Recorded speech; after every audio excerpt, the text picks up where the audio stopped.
This is the Excel file, which I'll explain in full detail, but I'm going to present the overall structure of it. So we have here the simulation tab, and then the replication tab, which we will see later. And this is where the simulation occurs. The simulation occurs actually in this set of rows. We have as many rows as days, and we will comment on that later on. Okay. And we have three areas corresponding to parameters, output variables, and input variables. When it comes to the parameters, the only thing we can control is the national inventory, and we want to explore different values for this number here to see what is best for us. As to the output variables, we have the inventory costs as a result of how the system evolves and what is our initial inventory. The more inventory we have at the beginning, the larger the holding costs. As to the stockout costs, it goes in the contrary sense. So if we have a larger inventory at the beginning, we have less stockout costs, and the total of those two values is the summation, of course, and this is what we want to minimize. And as to the input variables, remember that these values are those corresponding to things that are input to the model that we not control.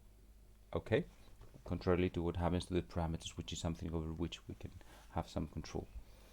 And we have the load of every train that arrives to our depot, which is 500. Okay, this is out of, we cannot change that, at least it is out of the scope of the requirement situation. The holding costs, €2 per day and ton, and the stockout costs, €100 per ton. And we have information regarding the demand and the transit arrival times, which is the historical demand we saw in the past. We have 100 recordings here and another 100 here, and we're going to see how to generate values for the demand that we will use later on in the simulation. So we have here the table we saw in the presentation. We have 100 observations, and 7 times out of that 100 we saw a demand of 70. 10 times we saw a demand of 80, and so on. We have a table here which reproduces those values and does some extra calculations. So we see these values here, which are the number of observations we saw in the past, and what we have here are the values, okay, corresponding to the demand we observed those occasions here. And we have here the probability, which is, or the relative frequency, which is the division of the amount of times we saw a specific observation, a division of that value by the times of the total times we observed. In this case, it's very simple. Since we have 100 observations, this 7 is turned into 0.07, which is 70% of the times we saw the demand of 70, and 10% of the times we saw the demand of 80, and so on. And this is the cumulative probability of having a value of that demand or a smaller one. So this this 17% is the summation of 1.10 and 0.7, and this 17% is the probability of having a demand equal to 80 or 70. Likewise, if I sum these three values, I get this 0.30, which we have also here, and this represents the probability of having a demand of 90, 80, or 70, and so on. And finally, we have this one here, because the probability of having a demand of 130 or any other of the smaller values we have is exactly 1. So once we have that, there's this table here. This is a lookup table where we have reproduced the values for the cumulative probabilities and the demands, but there's a lag. Notice that we have this 0.07 doesn't correspond to 70 but to 80, so that what we can do is a lookup. This is a VLOOKUP in Spanish.